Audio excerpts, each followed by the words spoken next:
Hello everyone, welcome back to our channel English Madhyam. English Madhyam के platform पे हम editorial based practice exercises solve कर रहे हैं। स्टार्ट करते हैं आज का session with thought of the day, that is stop doubting yourself, work hard and make it happen. यानी कि अपने ऊपर अविश्वास मत रखिए, ठीक है। जो भी आपने प्लान कर लिया ना, प्लानिंग करने से पहले अविश्वास से समझ में आता है कि आपको रास्ता नहीं समझ में आ रहा, कौन सा चुने कौन सा नहीं चुने, right.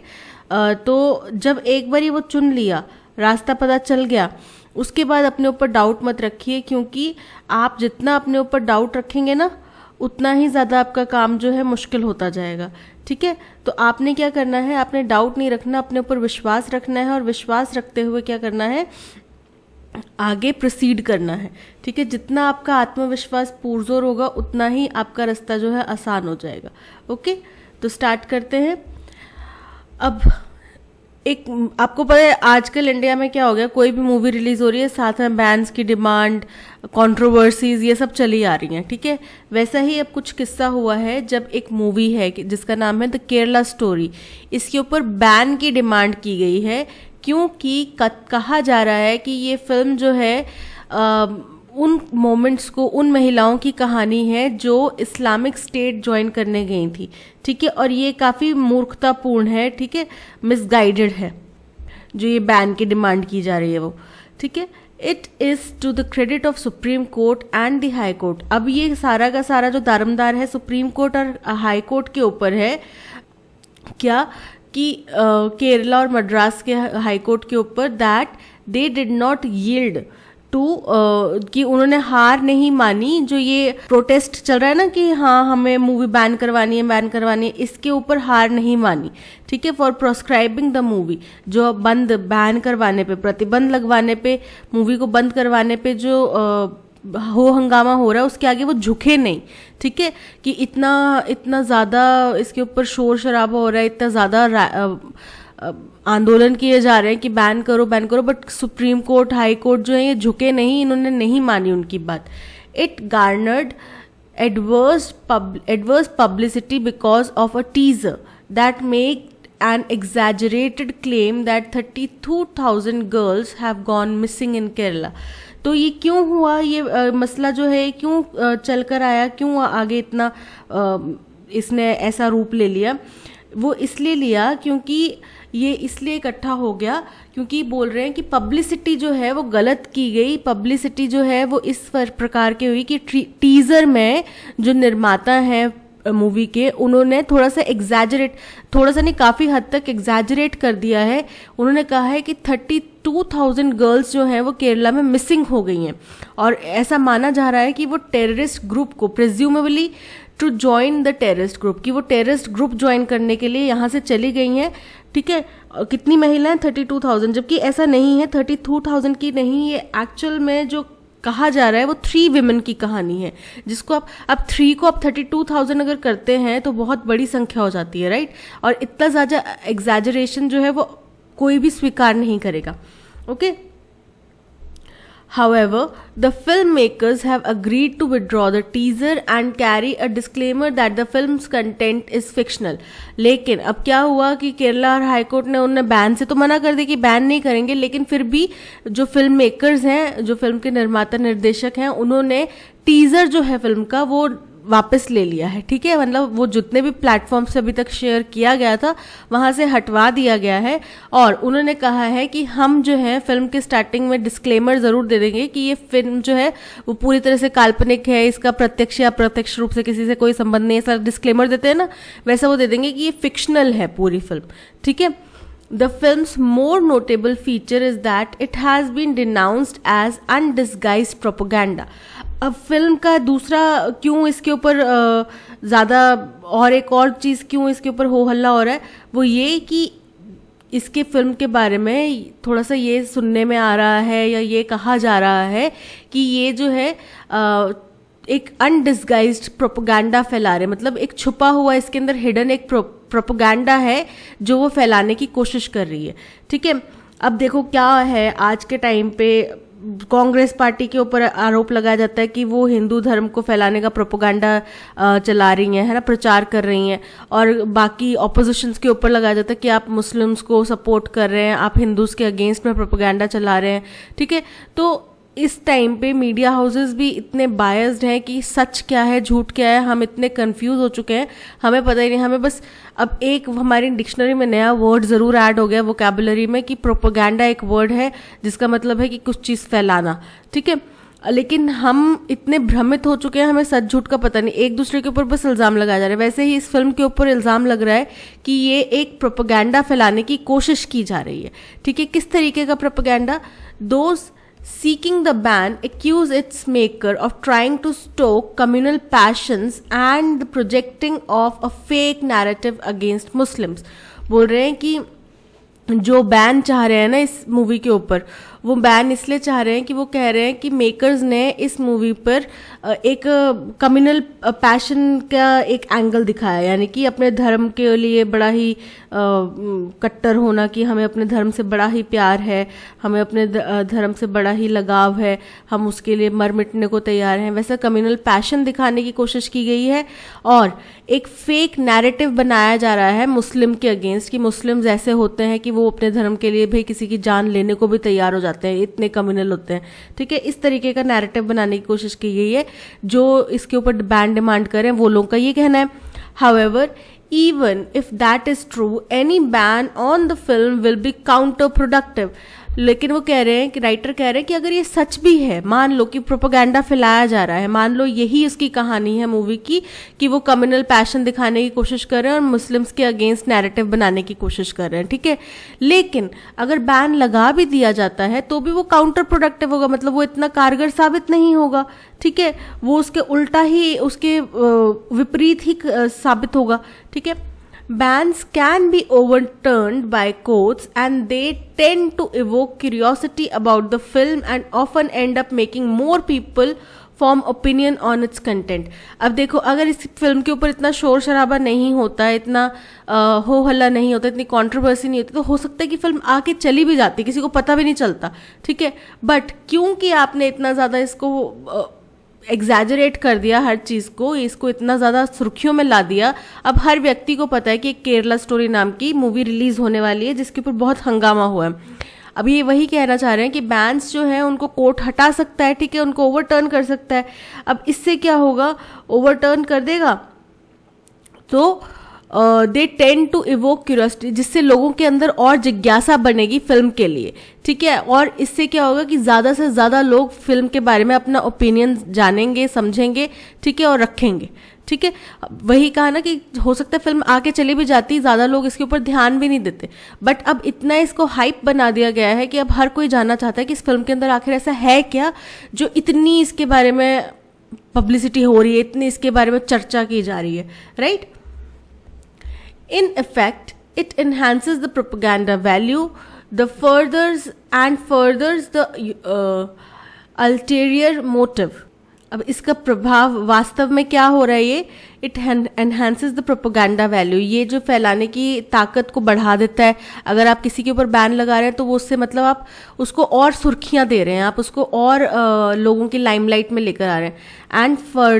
And furthers the ulterior motive, मतलब कि जो गुप्त उद्देश्य है उसको और ज़्यादा आप फैला रहे हैं, आगे बढ़ा रहे हैं, अगर है भी कोई तो, ठीक है। देखो, अभी तक तो हमें पता नहीं कि गुप्त मोटिव है या नहीं, अभी सिर्फ आरोप लग रहे हैं, बट सपोज करो कि सच में है, गुप्त मोटिव है उसके अंदर सच में कोई हिडन प्रोपोगंडा है, ठीक है। तो आप अगर उसको इतनी चर्चा में ले आएंगे तो वो अपने आप ही फैल जाएगा, जो कि वही चीज़ है ना कि हो सकता है मूवी को इतना नोटिस नहीं किया जाता, इतना रिकग्नाइज नहीं किया जाता अगर इतना शोर शराबा नहीं होता। तो अब इतना शोर शराबा हो गया तो मूवी अब बहुत ज़्यादा सुर्खियों में आ गई। आपको पता है कितनी मूवीज़ आके चली जाती है, नहीं पता चलता। अगर उन हर एक मूवी के ऊपर कंट्रोवर्सी होने लगे तो हर एक व्यक्ति को पता चलेगा, क्योंकि न्यूज़ चैनल्स बार बार दिखाएंगे इस मूवी के ऊपर अब ये दंगा हो गया, ये हो गया, अब ये लोग ये बोल रहे हैं, अब फलाने लोग ये बोल रहे हैं, तो आपको उसके बारे में ज़्यादा से ज़्यादा पता चलेगा, आपके अंदर जिज्ञासा बढ़ेगी।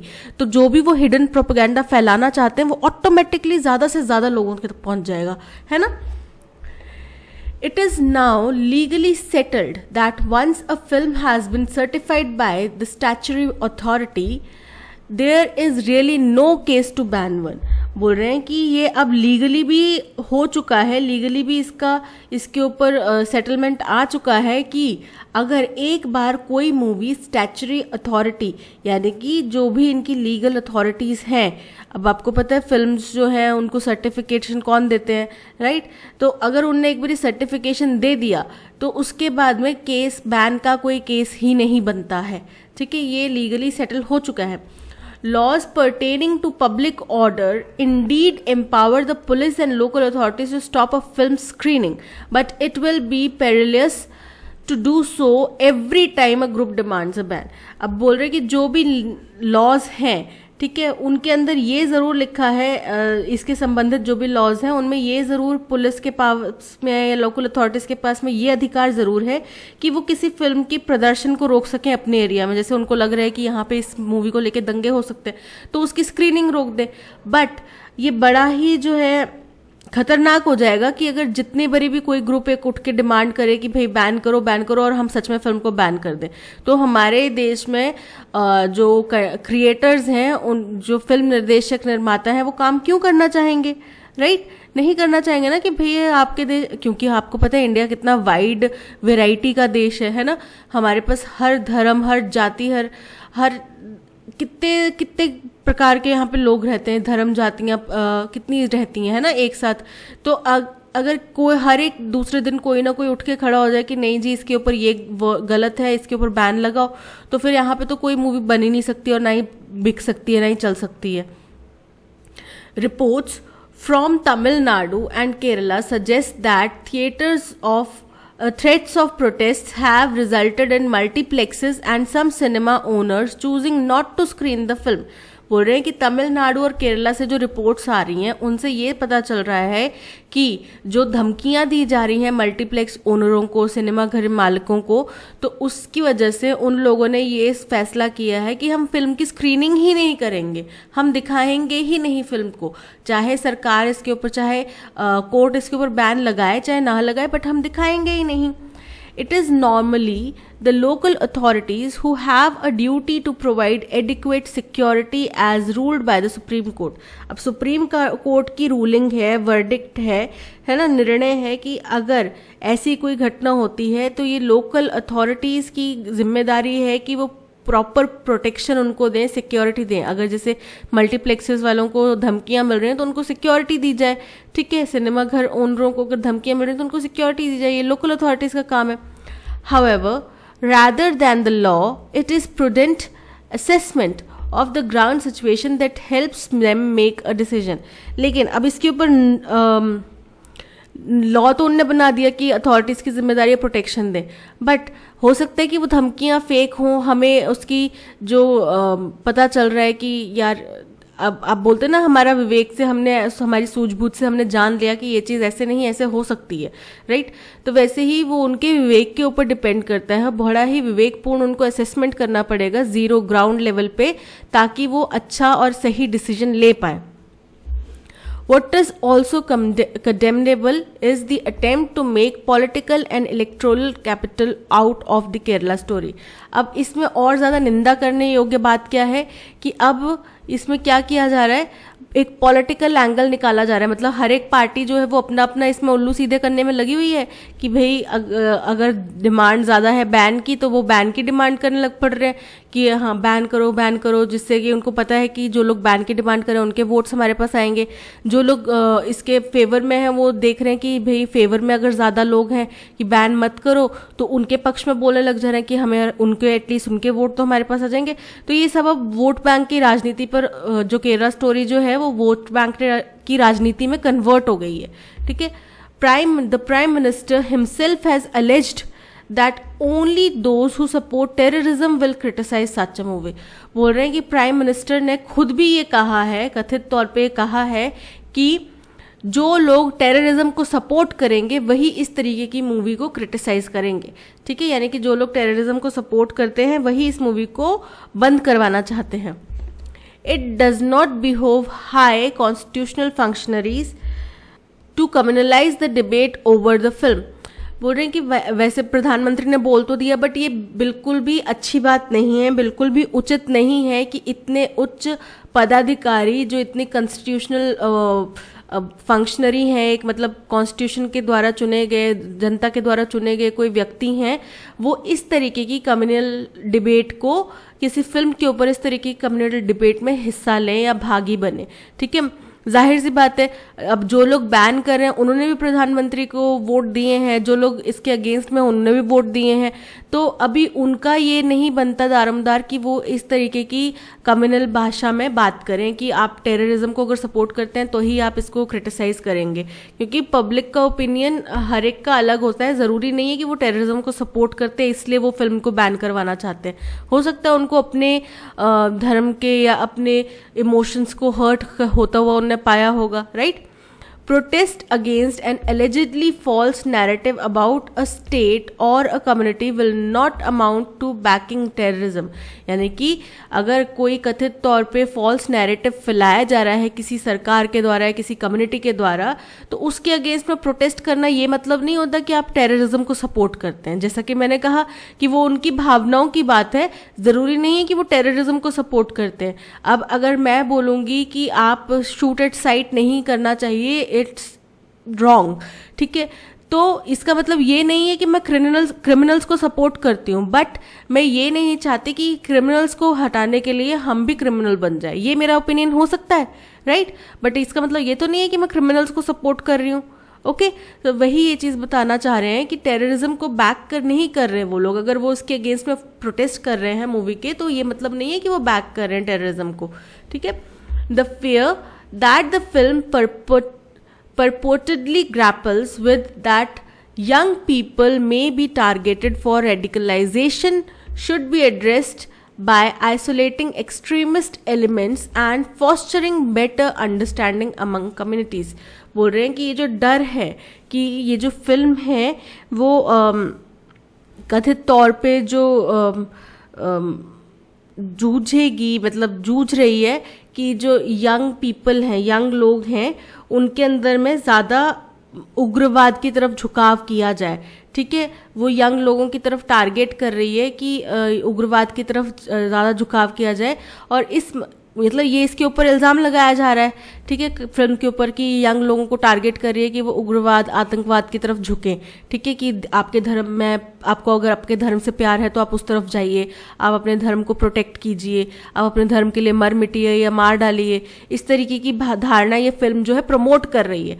ठीक है, और इस मसले को जो एक्सट्रीमिस्ट एलिमेंट्स हैं, यानी कि जो अलगाववादी लोग हैं, उनको अलग रख के इस मसले को एड्रेस करना चाहिए। अगर किसी के मन में ये शंका है कि ये मूवी इस तरीके की धारणा को प्रचारित कर रही है, तो अलगाववादियों को हटाओ, समझदार व्यक्तियों को पकड़ो, ठीक है, उनको समझाओ ये चीज़ कि ये मूवी ये चीज़ कर रही है या नहीं कर रही है, ऐसा क्यों नहीं है। अब देखो, आपने पहले भी देखा है टेररिज्म के ऊपर, एंटी टेररिज्म के ऊपर बहुत सारी मूवीज़ बनी है, तो ऐसा तो नहीं है कि वो मूवीज़ टेररिज्म फैलाना चाह रही हैं। वो दोनों व्यक्तियों का एक ओपिनियन बता रही हैं कि जो टेररिस्ट हैं उनके मन के अंदर क्या धारणा होती है। अगर एक फौजी व्यक्ति है, उसके मन के अंदर, अब हम दोनों का कंपैरिजन नहीं कर सकते, हालांकि लड़ दोनों अपने अपने पर्पस के लिए, अपने अपने धर्म, अपने अपने देश के लिए लड़ रहे हैं, राइट, बट दोनों का कंपैरिजन गलत है। टेररिस्ट जो है उनके मन में ये चीज़ भर दी जाती है कि आप लोगों को जाके मारिए, अपने धर्म का प्रचार करिए। ठीक है, उनके मन को ब्रेन वॉश किया जा रहा है, दिमाग को। एक फौजी व्यक्ति है, उसको अपने देश को प्रोटेक्ट करने के लिए गोली उठानी पड़ रही है। दोनों का कंपैरिजन नहीं हो सकता, बट फीलिंग्स तो दोनों की है ना कुछ, कि उसके मन में क्या चल रहा है, एक टेररिस्ट के मन में क्या चल रहा है, एक फौजी के मन में क्या चल रहा है, एक पुलिस वाले के मन में क्या चल रहा है, एक उग्रवादी अलगाववादी के मन में क्या चल रहा है। ठीक है, कुछ ना कुछ मकसद है, वही यहाँ पे उनकी फीलिंग्स को समझाने की अगर कोशिश की जा रही है, दैट डज नॉट मीन कि हम उसको प्रमोट कर रहे हैं। ठीक है, दैट डज नॉट मीन कि आप टेररिज्म को प्रमोट कर रहे हैं। ठीक है, the mischief wrought by a false projection of reality is best undone through exposing the falsehood and the underlying motive, and not through hasty bans। बोल रहे हैं कि ये जो गलत, ये जो शैतानी है, ये जो गलत चीज़ें हो रही हैं कि इसमें ये जो मनगढ़ंत एक कहानी गढ़ ली गई है ना कि ये मूवी जो है फॉल्स प्रोजेक्शन दे रही है, ये मूवी जो है गलत धारणाओं को फैलाने की कोशिश कर रही है, ये जो मनगढ़ंत एक कहानी गढ़ ली गई है, तो बेस्ट ये होगा कि आप इसको एक्सपोज कर दें कि इसमें गलती क्या है। इंस्टेड ऑफ बैन लगाने के, इंस्टेड ऑफ बैन की डिमांड करने के, आप एक्सपोज कर दें कि हाँ जी हकीकत क्या है, या जो लोग बैन की डिमांड कर रहे हैं वो हकीकत बता दें, ठीक है, कि क्यों बैन की डिमांड कर रहे हैं, असल में ऐसा हो रहा है या नहीं हो रहा है, सबूत के साथ में। जो लोग बैन के अगेंस्ट में वो अपना पक्ष उसको सुना दे, अपना पक्ष साबित कर दें, ठीक है। बैन्स लगाने से तो कुछ नहीं होने वाला, मूवी बल्कि अब तो और प्रख्यात हो गई और लोगों में प्रचलित हो गई कि इस तरीके की मूवी आ रही है, तो देखने की जिज्ञासा लोगों में और बढ़ जा रही है, ठीक है। किसी भी चीज़ के ऊपर बैन लगाना मीन्स आप उसको और लोगों के नज़र में ला रहे हैं कि ऐसा। अब सलमान रुश्दी की जैसे मूवी स्टोरीज हैं, बुक्स, नॉवेल्स हैं, काफ़ी बुक्स उनकी बैंड हैं, तो अब लोगों के अंदर जिज्ञासा है, वो किसी न किसी चाहे डार्क वेबसाइट से चाहे कहीं से भी वो लेना चाहते हैं, पढ़ना चाहते हैं, जानना चाहते हैं कि उसमें ऐसा है क्या जिसको बैन किया जा गया, ठीक है। अब चलते हैं पहले क्वेश्चन की तरफ। From the passage, it can be inferred that all of the following are true about the Kerala story except that passage से फॉलोइंग बातें जो केरला स्टोरी के बारे में वो बिल्कुल सही हैं, सिवाय एक बात के। वो क्या है? It is based on few women joining the Islamic State. सही है ये। It has faced demands for a ban due to alleged propaganda content. ये भी सही है। The film makers have agreed to withdraw the teaser and carry a disclaimer. ये भी सही है। The film has been certified by statutory authority. ये भी सही है। The film's teaser accurately claimed that 32,000 girls have gone missing in Kerala to join terrorist groups. ये गलत है, accurately नहीं है, ये exaggerated बात है, ठीक है। यही उनने कहा था कि आप इतना ज़्यादा exaggeration ना करें, ठीक है, ये गलत है, ठीक है। तो हमने देखा कि ऑलमोस्ट 3 to 4 विमेन की कहानी है जो उस टाइम पे मिस हुई थी, गायब हुई थी, और उन्होंने टेररिस्ट ग्रुप ज्वाइन कर लिया था, बट उसको 32 बना के बताना is a very big exaggeration, जिसकी वजह से ये सारा मसला खड़ा हो रहा है, ठीक है। So option E is correct, this statement is incorrect. What is the tone of the passage regarding the demand for ban on the film. अब देखो, राइटर ने कहा कि बैन लगाने से कुछ नहीं होगा। भाई, आपको बैन लगाने से, आप देखो लास्ट लाइन पढ़ो, उसमें वो कह रहे हैं कि बैन लगाने से कुछ नहीं होगा, आप काम करो, आप एक्सपोज कर दो, जो भी फॉल्स है, जो भी अंडरलाइंग मोटिव है उसको एक्सपोज कर दो। बैन लगाने से तो कुछ हल नहीं निकलने वाला, ठीक है। इसके अलावा उन्होंने ये भी कहा कि इतने बड़े पदाधिकारी प्राइम मिनिस्टर को इस तरीके की घटनाओं में जहाँ पे कम्युनलिज्म की बात हो रही है उसको उसके अंदर नहीं कूदना चाहिए, उसके अंदर उस तरह के डिबेट के अंदर किसी का भी पक्ष या विपक्ष नहीं लेना चाहिए, ठीक है। उनने ये भी कहा कि अगर किसी फॉल्स नैरेटिव के अगेंस्ट में अगर हम प्रोटेस्ट करते हैं, इसका मतलब ये नहीं होता कि हम टेररिज्म को सपोर्ट करते हैं। इसके अलावा उनने ये जो बैन की डिमांड की बात है इसको भी इल कंसीव्ड कहा कि गलत धारणा लेकर चल रही है और इसमें बहुत सारी मिसअंडरस्टैंडिंग्स हैं या गलत धारणाएं प्रचारित की जा रही हैं, उनको हमें क्लियर करने की ज़रूरत है। विच मीन्स इन्होंने काफ़ी इसमें क्रिटिसाइज़ किया है, ठीक है। तो सपोर्ट तो नहीं कर रहे, न्यूट्रल भी नहीं है कि ठीक है हो रहा है तो अच्छी बात है, होने दो, मुझे क्या, मैं पक्ष में हूँ ना विपक्ष में हूँ, नहीं। उनने गलत बोला है, काफ़ी सारी चीज़ों को खुल के उनने गलत बोला है। इनडिफरेंट भी नहीं है। तो इसमें काफ़ी ज़्यादा क्या है, इनका जो रवैया है वो है क्रिटिकल, ठीक है। सो क्रिटिकल टोन है पैसेज की। According to the passage, what is the most effective way to address the issues raised by the film, the Kerala story? क्या effective होगा कि जो भी इशू इस फिल्म में है उनको सॉल्व करने का क्या इफेक्टिव तरीका होगा। लास्ट लाइन में बोला कि आप जो भी इसमें गलतियां हैं, जो भी इसमें फॉल्स है, उस चीज़ को एक्सपोज कर दो, और जो अंडरलाइंग मोटिव है, जो आप कह रहे हैं कि इसके अंदर एक हिडन प्रोपेगेंडा है, उसको एक्सपोज कर दो। एक्सपोज कर दिया तो अपने आप लोगों को पता चल जाएगा कि भाई आप सच बोलते हैं, झूठ बोलते हैं, बैन ज़रूरी है या नहीं है, ठीक है। पहला ऑप्शन देखते हैं, बैनिंग द फिल्म। तो उन्होंने बोला बैन करना फिल्म को कोई हल नहीं है, ठीक है। ये चीज़ उन्होंने बोली तो ये तो गलत हो गया। Exposing the falsehood and underlying motive, सही है ये चीज़ लास्ट लाइन में बोली उनने। इग्नोरिंग द फिल्म्स कंटेंट, कि फिल्म में जो भी दिखाया जा रहा है उसको इग्नोर मार दो, ठीक है, कोई मतलब ध्यान देने की जरूरत नहीं। तो ऐसा नहीं होता, फिल्म्स जो है वो हमारे दिमाग में बहुत दिनों तक छपी रहती हैं। एक विजुअल जो आप चीज़ देख रहे हैं ना, वो आपके दिमाग में काफ़ी लंबे अरसे तक प्रभाव डाल सकती है, तो आप इग्नोर नहीं कर सकते। कहना आसान है, इग्नोर कर दो, आप इग्नोर नहीं कर पाएंगे, ठीक है। सपोर्टिव है, सपोर्टिंग द फिल्म्स नैरेटिव, कि फिल्म जो भी कहना चाहती है, जो भी करना चाहती है वो बिल्कुल सही है, उसको सपोर्ट करना है, तो सारे मसले हल हो जाएंगे। ऐसा नहीं है, आप एक्सपोज कर दो, ठीक है। Option B is correct. France fashion houses still reign supreme today. Reign supreme, supreme से अंदाजा लगाओ कि उच्च, ठीक है, उच्च स्तर वाला कुछ होगा, उच्च, ठीक है, ठीक है। तो रेन सुप्रीम जो है ये, इसका मतलब होता है, ये एक फ्रेज है जिसका मतलब है टू बी मोस्ट इंपॉर्टेंट और मोस्ट प्रिवेलेंट, ठीक है।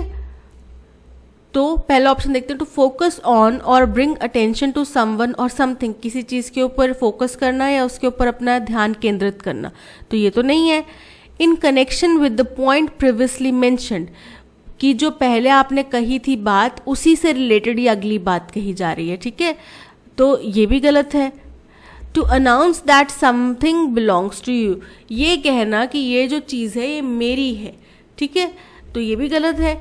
To be the most important और मोस्ट प्रेवलेंट, यानी कि सबसे ज़्यादा इंपॉर्टेंट और सबसे ज़्यादा प्रमुख होना किसी चीज़ में, ठीक है। So option D is correct. Two statements are given below which are jumbled in any random order. When arranged in correct sequence, these statements will form a coherent and meaningful paragraph. Arrange the sentences in the right order and answer the questions that follow. ठीक है। The government has described in the union budget as an overall, कि उसने union budget में इसको overall की तरह define किया है, डिस्क्राइब किया है। Production levels in India's industries appear to be hitting a roadblock amid what? Sharp rebound, and बोल रहे कि जो प्रोडक्शन लेवल्स हैं इंडियन इंडस्ट्री में वो रोड ब्लॉक को हिट कर रहे हैं, मतलब वो अब एक जगह पे जाके रुक गए हैं, ठीक है। और इसको सरकार ने क्या बोला, इसको क्या कहा गया इसी बीच? What? Sharp rebound and recovery of the economy reflecting the country strong resilience. बोल रहे हैं कि जो शार्प रिबाउंड है, यानी कि अब जो वापस उठ के खड़ा होना और रिकवरी होगी इकोनॉमी की, वो कंट्री का स्ट्रॉन्ग रेजिलियंस ही दिखा पाए। अगर इसके बाद भी अगर हम लोग स्ट्रांगली खड़े हो गए तो वो यही बताएगा कि हमारी कंट्री कितना स्ट्रॉन्ग रेजिलियंस पोजेस करती है, यानी कि इतनी कितनी ताकत रखती है कि 1000 बार गिरने के बाद भी स्ट्रांगली उठ के खड़ी हो जाए, ठीक है।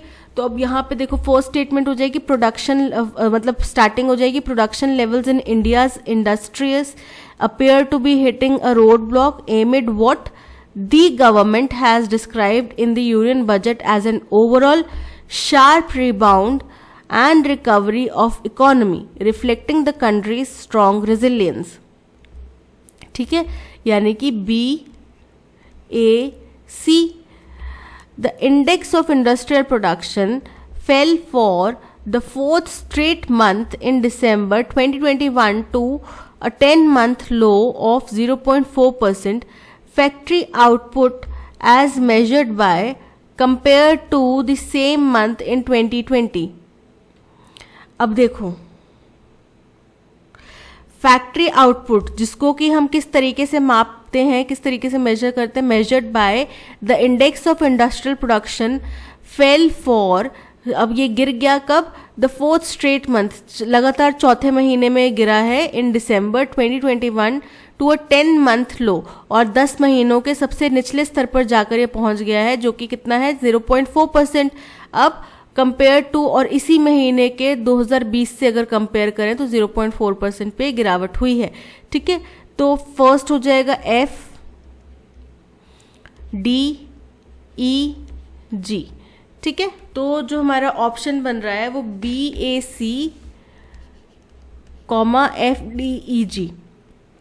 अब देखते हैं BAC, A की स्टार्ट हो रहा है, option C BAC FDEG, option C is correct. Neither of the two children said their prayer before going to bed। अब देखो जब neither, either, ईच, इस तरीके के जब यूज होते हैं ना कॉम्पोनेंट्स, तब हम क्या साथ में यूज करते हैं, चाहे 2 हों, चाहे 4 हों, चाहे 6 हों, देयर की जगह कॉमनली हिज यूज किया जाता है, हिज प्रेयर, ठीक है। तो neither of the two children said his prayer before going to bed. अब आप बोलेंगे चिल्ड्रन तो एक लड़का एक लड़की भी हो सकता है, ठीक है, दोनों लड़कियां भी हो सकता है, दोनों लड़के भी हो सकता है, तो हिज क्यों कहा, इसको कॉमन मान लिया जाता है कि दोनों जो है उनको हिज ही कहा जाता है, ठीक है, generally. I sat down opposite him and produced the packet of cigarettes.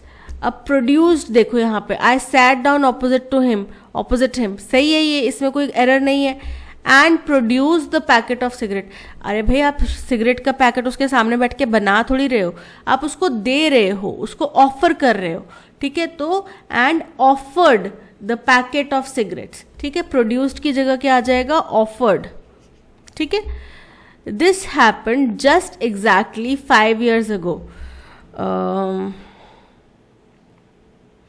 अब आप इसको ऐसे समझो कि ये कह रहे हैं कि तुम ये काम अभी तुरंत करो, ठीक है, अभी और तुरंत दोनों एक साथ यूज करने की कोई ज़रूरत है, तुम ये काम अभी करो या फिर तुम ये काम तुरंत करो, दोनों एक ही चीज़ बोल रहे हैं कि इमीडिएटली इसकी ज़रूरत है करने की, राइट। तो वैसे ही यहाँ पे जस्ट एंड एग्जैक्टली, ठीक है, दोनों एक साथ यूज होना इररेलेवेंट है, ज़रूरी नहीं है और सही भी नहीं है।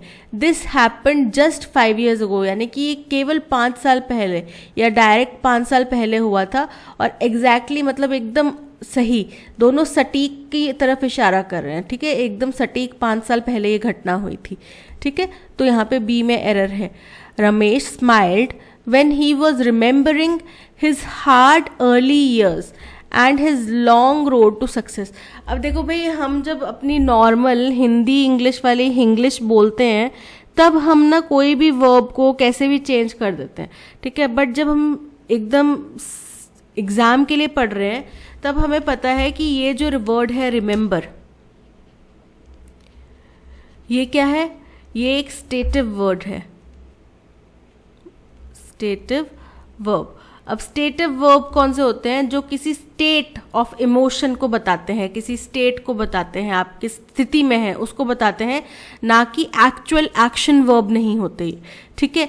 तो आप याद कर रहे हैं किसी चीज को, तो ये क्या है, एक स्टेट है, आपका दिमाग याद कर रहा है, आप उसमें एक्चुअल कोई एक्शन तो नहीं कर रहे कि याद करते हो आप वही घटनाएं रिपीट कर रहे हैं, ऐसा तो नहीं है, पर आप उस चीज को याद कर रहे हैं, ठीक है, वो एक स्टेट है आपकी। तो ये जो स्टेटिव वर्ड्स होते हैं ये कभी भी कंटिन्यूअस फॉर्म में नहीं होते, ठीक है, कंटिन्यूअस फॉर्म में नहीं होते, चाहे प्रेजेंट पास्ट कोई भी है, ठीक है। तो अब कंटिन्यूअस फॉर्म में नहीं होंगे तो रिमेंबरिंग नहीं आएगा।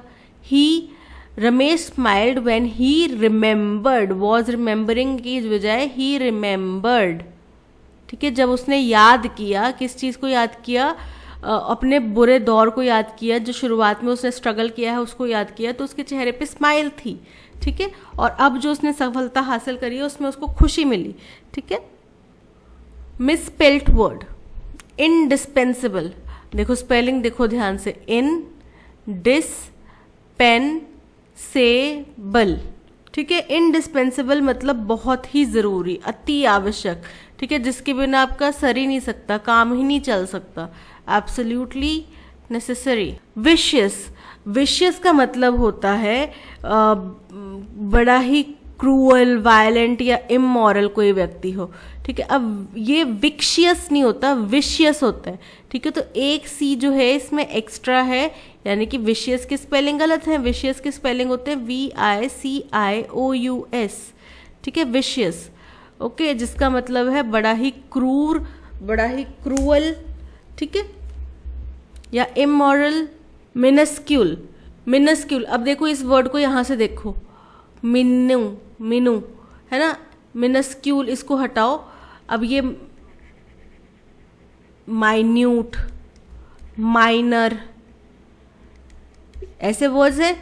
तो मिनस्क्यूल मतलब बहुत ही छोटा है, एक्सट्रीमली स्मॉल या टाइनी। मार्शमेलो। अब मार्शमेलो बहुत सारी चीज़ होती हैं। एक फॉरेन सिंगर है, सॉन्ग राइटर है, उनका नाम भी मार्शमेलो है।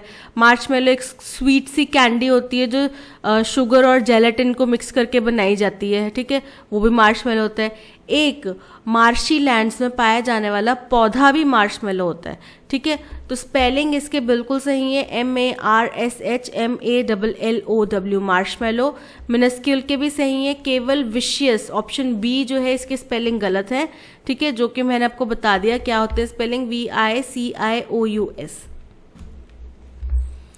अब ये पूरा का पूरा पैसेज है जिसके बेसिस पे काफ़ी क्वेश्चंस डेवलप किए हैं। हम चलते सीधा क्वेश्चंस के ऊपर, ठीक है। तो पहला क्वेश्चन है, in a strange claim Gujarat argues that the stay on section 5 is affecting even genuine interfaith marriages that involve no fraud or dash, as those who usually solemnize such marriages are unable to do so। बोल रहे हैं कि एक बड़े ही strange से claim किया है गुजरात की सरकार ने, और उन्होंने कहा है, आर्ग्यू किया है कि जो सेक्शन 5 के ऊपर जो स्टे लगा हुआ है वो जो असल तौर पे जो इंटरकास्ट मैरिजेस, इंटरफेथ यानी कि अंतरधर्म शादियां कर रहे हैं लोग, उनको भी अफेक्ट कर रहा है, उनके ऊपर भी प्रभाव डाल रहा है, बुरा प्रभाव डाल रहा है। कैसे? क्योंकि कहा जा रहा है कि वो इसके ऊपर सेक्शन 5 के ऊपर जो स्टे लगा है उसकी वजह से वो अपनी शादियों को सोलेमनाइज नहीं कर पा रहे, यानी कि उनकी जो रीति रिवाजों से पुष्टि होगी कि ये शादी हो रही है, रीति रिवाजों से अपनी शादी को परफॉर्म नहीं कर पा रहे, ठीक है। अब दैट इन्वॉल्व नो फ्रॉड, और अब फ्रॉड क्या है, नेगेटिव टर्म है, तो फ्रॉड और लिखा हुआ है साथ में, यानी कि अगली टर्म भी नेगेटिव होगी। प्लेज मतलब कसम खाना, या फिर प्लेज मतलब आप कसम खाना भी बोल सकते हैं, प्लेज मतलब आप प्रॉमिस करना भी बोल सकते हैं, ठीक है। कोएर्शन मतलब होता है फोर्स, वायलेंस, ठीक है। अब प्लेज होता है या तो प्रॉमिस करना या फिर कसम खाना, ठीक है, प्रॉमिस करना। तो ये तो एक पॉजिटिव वर्ड हो गया कि मैंने आपसे वादा किया है मैं एक कार्य करूंगा। अफेयर मतलब कोई मैटर या इवेंट, ठीक है। और चर्न मतलब होता है टर्मोइल, जो उठापटक हुई ना किसी चीज की, कि अब जो घटनाक्रम का चेंज हुआ है, चेंज ऑफ सिचुएशन हुआ है, उसको बोलेंगे चर्न। तो यहाँ पे देखो चर्न भी एक नेगेटिव वर्ड है। मैटर और प्रॉमिस जो है, मैटर तो खैर कोई फॉर्म नहीं बताता, बट प्रॉमिस पॉजिटिव वर्ड है। अब फ्रॉड के साथ में वायलेंस होगा या टर्मोइल होगा? फ्रॉड के साथ में ऑब्वियसली वायलेंस ज्यादा स्टेबल मीनिंग दे रहा है, ठीक है। So option B only 2 is correct. This is based on a claim that prior permission requirement dash the need to question the genuine matter of conversion, बोल रहे हैं। और ये इस धारणा के ऊपर, इस क्लेम के ऊपर निर्भर करता है। इस क्लेम की वजह से ये गुजरात ने सरकार ने ये क्लेम करा है कि अगर हमने पहले से परमिशन की डिमांड करी है कि पहले जाके परमिशन, अब उन्होंने बोला कि आपको पहले जाके परमिशन लेनी पड़ेगी अगर आपको इंटर रिलीजियस मैरिज करनी है तो, ठीक है। तो अगर आप पहले जाके परमिशन ले की रिक्वायरमेंट रखते हैं तो इससे क्या साबित होता है, द नीड टू क्वेश्चन कि ये सच्ची है शादी, आप सच में उनसे शादी करना चाहते हैं, इस बात के ऊपर प्रश्न चिन्ह खड़े हो जाएंगे, ठीक है। Genuine nature of the conversion, और कुछ लोग होते हैं कि देखो भाई मैं शादी कर रही हूँ, मैं अपने पति का धर्म अपनाना चाहती हूँ या मैं अपने पति का सरनेम अपनाना चाहती हूँ, कुछ होते नहीं अपनाना चाहते। तो अगर आपने इसकी रिक्वायरमेंट डाली है कि भाई हमें इंटर रिलीजन मैरिज करनी है, तो क्या आप धर्म परिवर्तन करना चाहते हैं साथ में, या आपको फोर्स तो नहीं किया जा रहा धर्म परिवर्तन करने के लिए, ठीक है। इन चीज़ों के सवाल होंगे, ये उन लोगों के ऊपर भी दबाव पड़ेगा जो सच में इंटर रिलीजियस मैरिज करना चाहते हैं, ठीक है। तो ऑब्विएट्स का मतलब होता है किसी चीज को प्रिवेंट करना। Permission requirement prevents the need to question the genuine nature of the conversion, ठीक है। अब प्रिवेंट कर रहा है वो उसकी नीड को, कि बचा रहा है उसकी नीड को। ऑफसेट मतलब काउंटर बैलेंस करना। अंडरगो मतलब कोई एक्सपीरियंस या कोई आपका सफ़र किया आपने कुछ, ठीक है, तो वो हो गया आपका अंडरगो। अंडरटेकन मतलब किसी चीज को स्टार्ट करना या कैरी ऑन करना, कैरी आउट करना। ठीक है, तो यहाँ पे ऑप्शन ए ऑब्विएट्स यानी कि प्रिवेंट या रिमूव, ठीक है, इज द करेक्ट आंसर। सो 12 का हो जाएगा only 1A is correct. No one would buy the claim that the provision enables voluntary conversion. कोई भी इस बात पे विश्वास नहीं करेगा। बाय द क्लेम मतलब आप क्लेम को खरीद नहीं रहे हैं, बट आप उसके ऊपर विश्वास नहीं कर रहे, इस क्लेम के ऊपर विश्वास नहीं करेंगे कि प्रोविजन जो है वो वॉलंटरी कन्वर्जन को अलाउ करता है। ठीक है, यानी कि स्व इच्छा से धर्म परिवर्तन को अलाउ करता है। इस बात का क्लेम जो है इसके ऊपर कोई भी विश्वास नहीं करेगा। Freedom of religion is protected only when no questions are raised and no suspicion dash based on the mere fact that an interfaith marriage has taken place. अब बोल रहे हैं कि फ्रीडम, धर्म को, अपने धर्म को प्रचार करने का, अपने धर्म को अपनाने का, अपने धर्म को फॉलो करने का जो फ्रीडम है वो तभी प्रोटेक्ट किया जा सकता है। ये जो अधिकार है फ्रीडम ऑफ रिलीजन, ये अधिकार तभी प्रोटेक्ट किया जा सकता है जब कोई भी सवाल नहीं खड़ा हो या कोई भी सस्पिशन को हम अपने मन में जगह ना दें कि सिर्फ ये सोच के, ये समझ के कि दो अंतरजातीय लोग, अंतर धर्म के लोगों में शादी हो रही है, ये सोच के हम कोई भी सवाल ना खड़े उठाएं, तभी हमारा जो फ्रीडम ऑफ रिलीजन है वो प्रोटेक्टेड रहेगा। ठीक है, तो यहाँ पे कंजर्व मतलब किसी चीज़ को रिजर्व करके रखना, ठीक है, सेव करना। रिफ्लेक्ट मतलब दर्शाना, इंडिकेट करना। एंटरटेन मतलब किसी चीज़ को आप स्वीकृति दे रहे हैं, कंसिडर कर रहे हैं, ठीक है, दैट इज एंटरटेन। और कंक्लूड मतलब फिनिश। तो यहाँ पे सस्पिशन को जब आप एंटरटेन नहीं करेंगे, किसी भी ऐसे सवाल नहीं खड़े होंगे, तभी आप फ्रीडम ऑफ रिलीजन को एक्सरसाइज कर सकते हैं। Option C is correct, entertained is बिल्कुल correct, that means option C only 3 is correct. The observations of a Supreme Court bench headed by Justice M.R. Shah to the effect that religious conversion through allurement or charity work is a serious problem indicate an eagerness to dash the government into coming up with anti-conversion measures on national scale. बोल रहे हैं कि supreme court के जजेस की एक bench बनाई गई जिसके जो हेड थे वो थे जस्टिस M.R. शाह। उनकी ऑब्जर्वेशंस में ये पाया गया कि कई बार आप किसी को लालच दे के, किसी को डरा धमका के या चैरिटी वर्क्स के द्वारा भी धार्मिक कन्वर्जन्स करवाते हैं कि आप हमारे धर्म में कन्वर्ट हो जाओ, हम आपको 10,000, 15,000, 20,000 रुपये देंगे या आपको घर दे देंगे, ठीक है, बना के। ऐसे जो एलोरमेंट्स हैं, ऐसे जो लालच हैं या चैरिटी वर्क्स हैं, इनके ज़रिए भी आपको धर्म परिवर्तन करवाया जाता है। और जो इसका जो इफेक्ट है कि लोग पैसा लेके या लोग मकान के बदले में या कुछ अपनी डिमांड्स के बदले में धर्म परिवर्तन करें, बहुत सीरियस प्रॉब्लम है। और ये इशारा करती है कि बहुत ज़्यादा ज़रूरत है, हमें किस चीज़ की ज़रूरत है, to dash the government into coming up, कि गवर्नमेंट को हम प्रोत्साहित करें या गवर्नमेंट को हम जागरूक करें या गवर्नमेंट को हम जगाएं कि आप एंटी कन्वर्जन मेजर्स बहुत नेशनल स्केल पे, बहुत बड़े पैमाने पे एंटी कन्वर्जन मेजर्स लेकर आओ। ठीक है, तो एंडेवियर मतलब टेक इनटू कंसिडरेशन, एंडेवियर मतलब कुछ अटेम्प्ट करना, कुछ गोल के लिए अपना कुछ अटेम्प्ट करना। गॉड का मतलब होता है प्रोवोक करना। ठीक है, स्केची मतलब अनक्लियर, और अनजस्टिफाइड मतलब कि बिल्कुल इरेशनल कोई चीज़ हो गई जिसको आप जस्टिफाई ही नहीं कर पाते।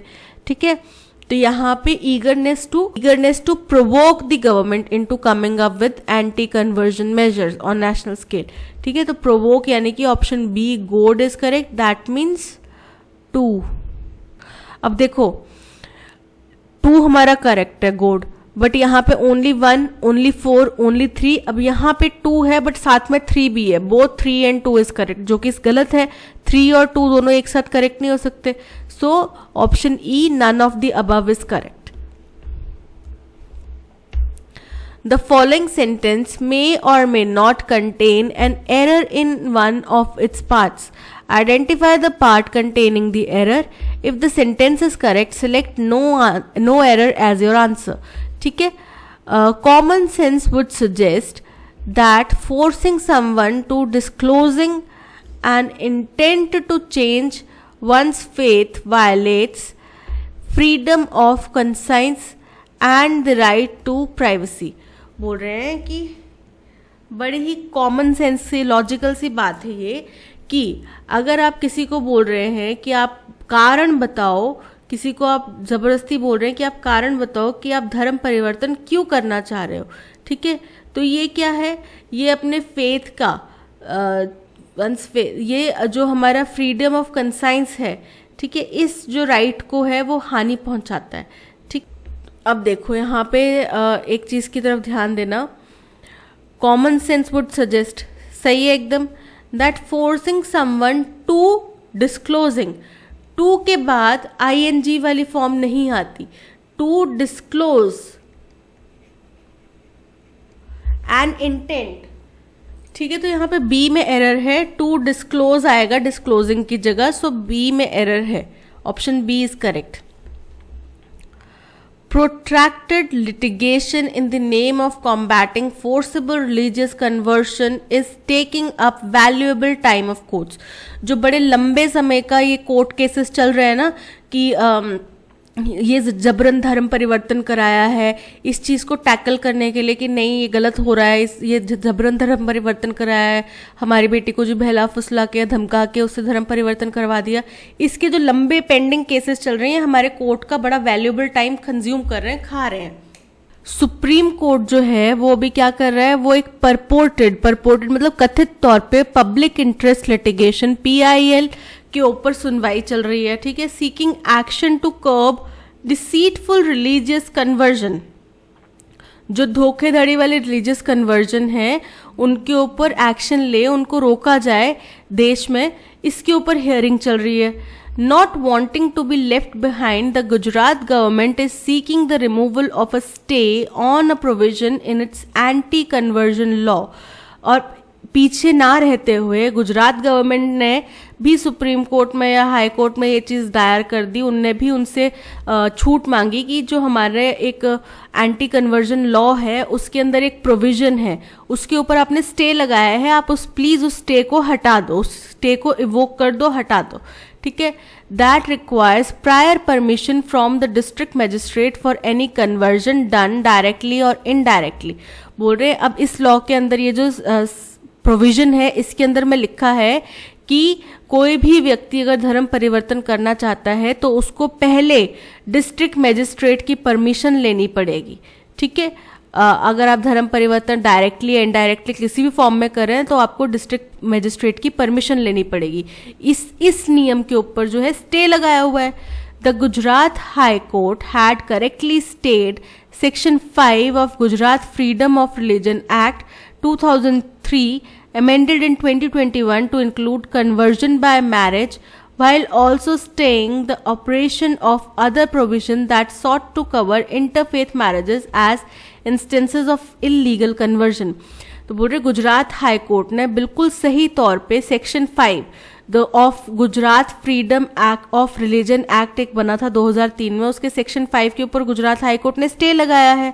ठीक है, जिसमें अमेंडमेंट की गई 2021 में, और इसमें कन्वर्जन बाय मैरिज यानी कि शादी के बाद धर्म परिवर्तन को भी इलीगल बताया गया है.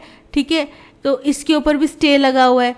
और कुछ और भी चीज़ें हैं जिनके ऊपर स्टे लगा हुआ है जो कि इंटरफेथ मैरिज को ये कहती हैं कि इंटरफेथ मैरिज जो है वो इसीलिए की जाती हैं ताकि कन्वर्जन किया जा सके इलीगल तरीके से. ठीक है, यानी कि जैसे हम लव जिहाद का वर्ड बड़ा सुनते हैं ना, उसको ये प्रमोट करता है चीज़ें. अब देखो ये सारी जो चीज़ें हैं, प्रोटेक्टेड लिटिगेशन जो चल रही है लंबे समय से, वो कोर्ट्स का बहुत ज़्यादा टाइम खा रही है. क्यों खा रही है? अब देखो सुप्रीम कोर्ट में एक PIL दायर है जो रिलीजियस कन्वर्जन के ऊपर, डिसीटफुल रिलीजियस कन्वर्जन है उनके ऊपर एक्शन चाहती है पूरे देश भर में. दूसरा हाई कोर्ट जो है गुजरात हाई कोर्ट है, उसके पास भी एक केस चल रहा है, ठीक है, और जो गुजरात गवर्नमेंट है वो पीछे नहीं रह जाती, वो स्टे के ऊपर सुनवाई जाती है, जिसकी वजह से गुजरात हाई कोर्ट में भी इसके ऊपर केस चल रहा है, ठीक है। यानी कि दोनों कोर्ट्स जो हैं वो ऑक्यूपाइड हैं काफ़ी लंबे समय से, तो उनका क्या टाइम कंज्यूम हो रहा है, वो इतना टाइम किसी और चीज़ के ऊपर डेडिकेट कर सकते थे, ठीक है। तो ये पूरी की पूरी जो स्टेटमेंट्स हैं वो सीक्वेंस में चली हुई हैं, यानी कि ABCD is the correct sequence, तो ABCD option B is correct. Rampant, rampant का मतलब होता है कोई चीज़ बड़ी ही जो अनकंट्रोल्ड हो या फिर बड़ी ही वाइड स्प्रेड हो, इसको बोलते हैं रैम्पेंट, ठीक है। He accused her of writing rampant untruths, कि उन्होंने उसके ऊपर इल्ज़ाम लगाया कि वो बहुत ही अनकंट्रोल्ड या बहुत ही वाइड स्प्रेड झूठ बोलती हैं, ठीक है, झूठ लिखती हैं, ये उसने उनके ऊपर इल्ज़ाम लगाया, ठीक है। Many Americans have a deep rampant of advertising, बहुत ज़्यादा अमेरिकन्स हैं जिनको बहुत ज़्यादा गंभीर, बहुत ज़्यादा गहरी वाइड स्प्रेड है एडवर्टाइजिंग की, तो डीप रैम्पेंट नहीं हो सकता है एडवर्टाइजिंग का, ठीक है। और वैसे ही रैम्पेंट अनट्रुथ नहीं हो सकते, अनकंट्रोल्ड या वाइड स्प्रेड अनट्रुथ्स नहीं हो सकते, ठीक है। He said that he had encountered rampant prejudice in his attempts to get a job, उसने कहा कि उसको बहुत ही ज़्यादा वाइड स्प्रेड भेदभाव देखने मिला है जब वो अपनी जॉब पाना चाह रहे थे, ठीक है, उस दौरान पे उनको बहुत ज़्यादा वाइड स्प्रेड भेदभाव देखने मिला है, ठीक है। तो यहाँ पे थर्ड जो है वो करेक्ट है, so only 3C is correct.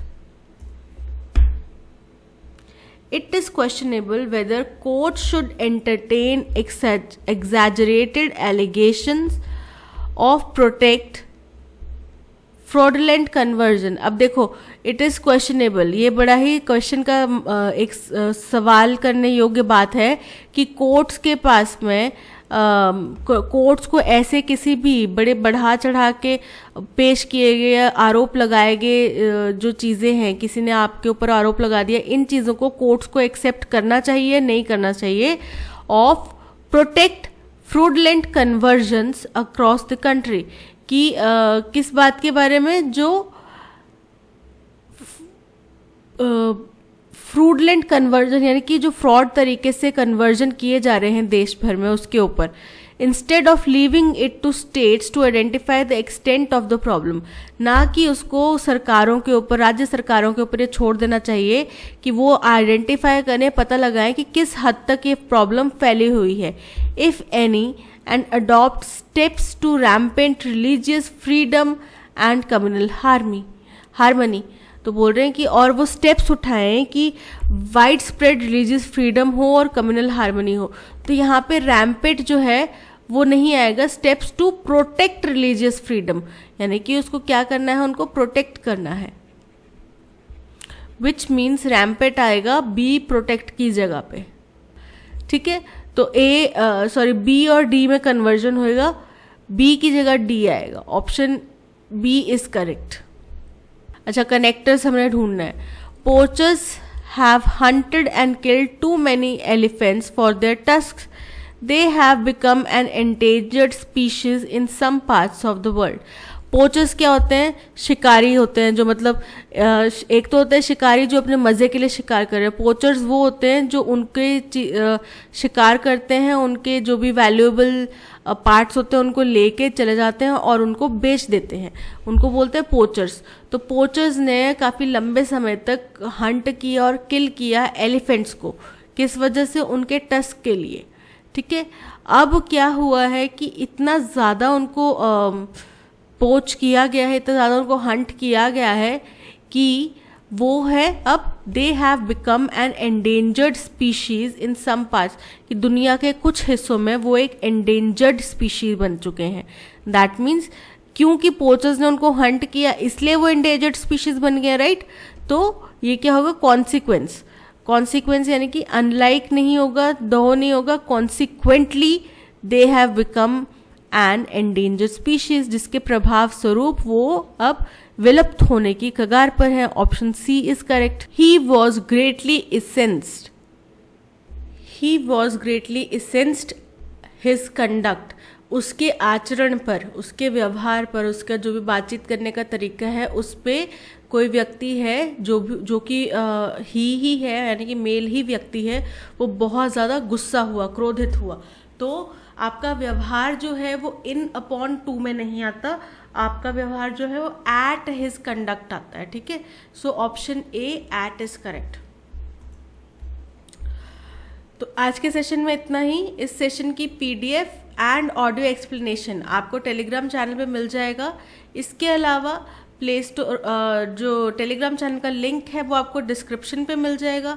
ठीक है, प्ले स्टोर से आप ऐप भी डाउनलोड कर सकते हैं, काफ़ी यूज़र फ्रेंडली ऐप है। इसके अलावा अगर आपने अभी तक टेलीग्राम चैनल ज्वाइन नहीं करा है, यूट्यूब चैनल ज्वाइन नहीं करा है, तो आप प्लीज़ ज्वाइन कर लीजिए। ठीक है, ताकि आप कोई भी नोटिफिकेशन मिस ना करें।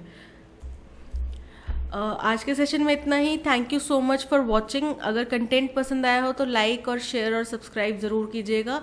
मिलते हैं नेक्स्ट सेशन में। Till then keep learning and keep practising. Bye bye.